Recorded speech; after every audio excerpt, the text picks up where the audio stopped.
जय जय साई, जय जय साई, तेरी महिमा अति सुखदाई। माता पिता तुम गुरु साई, तुम करुणा के सागर साई। जय जय साई, जय जय साई, तेरी महिमा अति सुखदाई। नमस्कार, ओम साई राम। साई श्रद्धा सबुरी चैनल से आप सभी साई भक्त को हमारे इस यूट्यूब चैनल में बहुत स्वागत करता हूँ। सभी भक्तों को मैं रिक्वेस्ट करती हूँ आप हमारे चैनल को सब्सक्राइब करें, हर एक वीडियो ज़रूर देखें, नोटिफिकेशन चेक करें और हाँ, स्क्रीन में जो नंबर है इसमें फ़ोन करके आपका एक्सपीरियंस हमारे चैनल के साथ ज़रूर शेयर करें। हमारे साई श्रद्धा सबुरी चैनल ने साई सच्चरित्र पारायण शुरू किया है। सभी भक्तों को मैं अनुरोध करती हूँ, अगर आप हमारे साई सच्चरित्र पारायण के साथ जुड़ना चाहते हैं तो डिस्क्रिप्शन में लिंक दिया है, आप उस लिंक में जाके क्लिक करें और हमारे साई सच्चरित्र पारायण के साथ जुड़ जाए। साथ ही साथ बोलना चाहूँगी, हमारे लकी बाबा को अपने घर पे स्थापित करें, लकी बाबा को अपने घर पे लेके आइए, स्थापन करें, क्योंकि बाबा हमारे बहुत ही चमत्कारी है और बाबा जिस घर में आते हैं सबका भला करते हैं, उस घर में शांति का वातावरण पैदा हो जाता है। इसीलिए मैं फिर से बोलना चाहूँगी, आप हमारे लकी बाबा को अपने घर पे जैसे भी हो जल्द से जल्द लेके आने की कोशिश करें। साई बाबा अपने अनमोल प्रवचन में हम सबको बोलते हैं कि मनुष्य का जीवन अति संकीर्ण होता है, अति सीमित होता है। उस सीमित समय में तुम्हें जैसे भी हो, जितना भी हो, अपने जीवन का जो कार्य है उसको संपूर्ण करना है। जिसके लिए आए हो, तुम्हारा जीवन का जो लक्ष्य है, परोपकारिता, सब कुछ, जीव प्रेम, तुम इन सभी चीजें उन सीमित समय पर निछावर कर दो। सबकी भला करो, भगवान का सृष्टि किया हुआ हर एक प्राणी को प्रेम करो। जैसे भगवान ने तुम्हें सृष्टि किया है उसी तरह सभी प्राणी को ईश्वर ने ही सृष्टि किया है। तो उस सृष्टिकर्ता के हर एक प्राणी पर थोड़ा रहम दिल हो जाओ। जितना भी तुम प्यार बांटोगे उतना ही तुम्हें प्यार मिलेगा। इसीलिए उन प्राणियों को आदर करो, प्रेम करो। प्रेम में ही तो ईश्वर बसता है, मालिक बसता है। हर एक प्राणी के अंदर मालिक है, हर एक जीव के अंदर मालिक है। ओम साई राम। ओम साई राम। मैं सबनम बोल रही हूँ उड़ीसा से। मैं आप सबको आज बाबा की एक वार्ता सुनाने जा रही हूँ। उससे पहले मैं आप सबको एक कहानी सुनाती हूँ। उस कहानी में बाबा की जो वार्ता है वो छुपी हुई है। कहानी कुछ इस प्रकार की है। एक गांव में बाबा की एक भक्त रहते थे।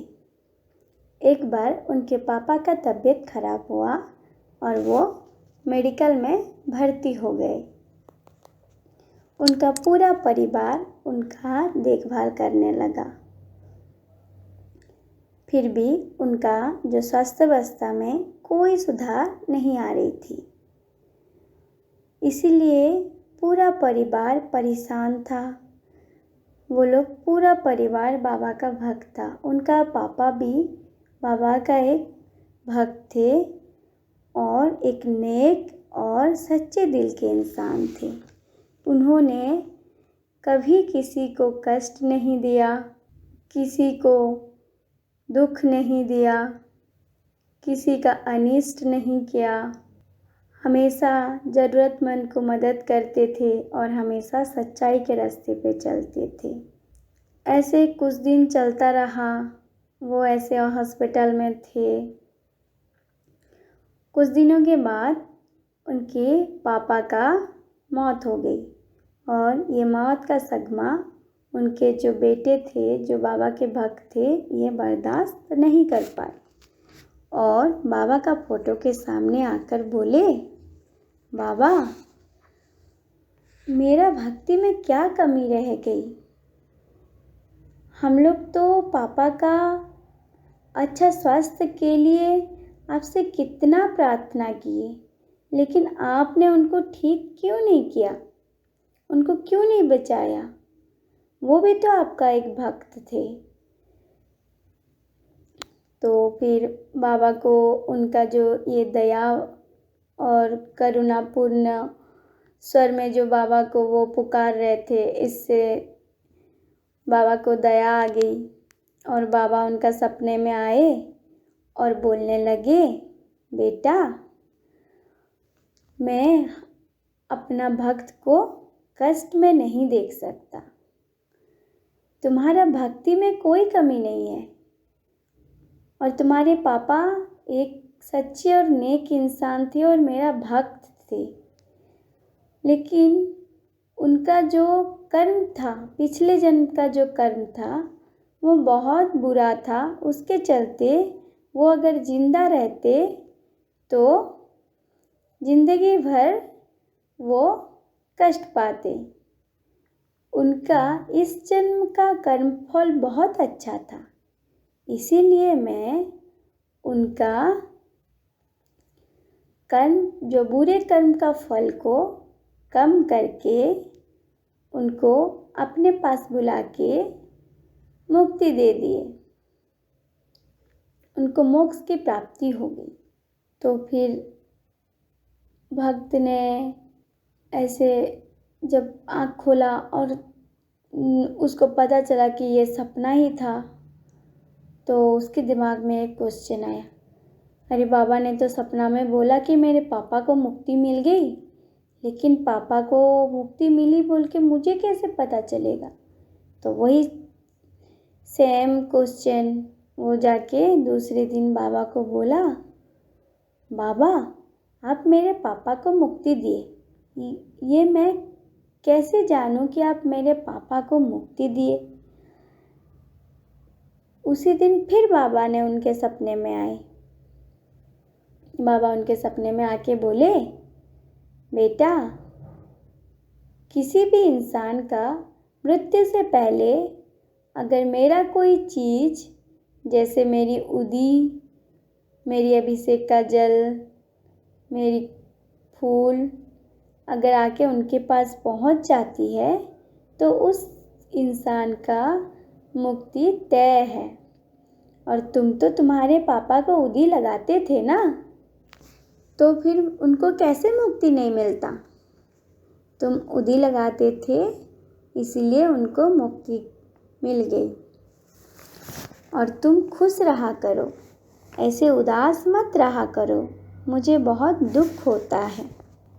उसके बाद वो भक्त का आँख खुल गया और वो सपने से बाहर आके सोचने लगे कि बाबा ने एक्चुअल में मेरे पापा को मुक्ति दी और मैं बेकार में ही बाबा को गुस्सा कर रहा था, बाबा के ऊपर गुस्सा हो रहा था। बाबा तो मेरे पापा का भला ही चाह रहे थे, उनको कष्ट ना हो, इसीलिए बाबा उनको अपने पास बुला के उनको मुक्ति दे दिए।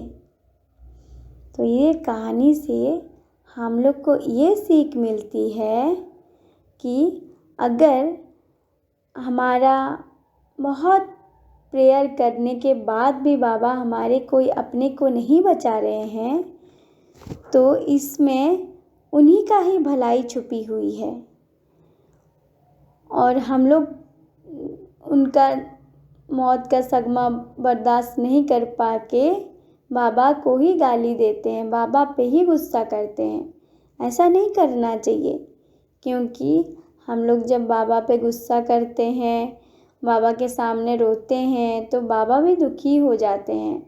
हमारे बाबा बहुत दयालु हैं, इसीलिए हमेशा बाबा पे विश्वास बनाए रखना चाहिए कि बाबा जो कुछ भी कर रहे हैं उसमें किसी ना किसी का भलाई छुपी हुई है। वो अगर हमारा कोई अपने को नहीं बचा रहे हैं तो इसमें भी किसी ना किसी का भलाई छुपी हुई है।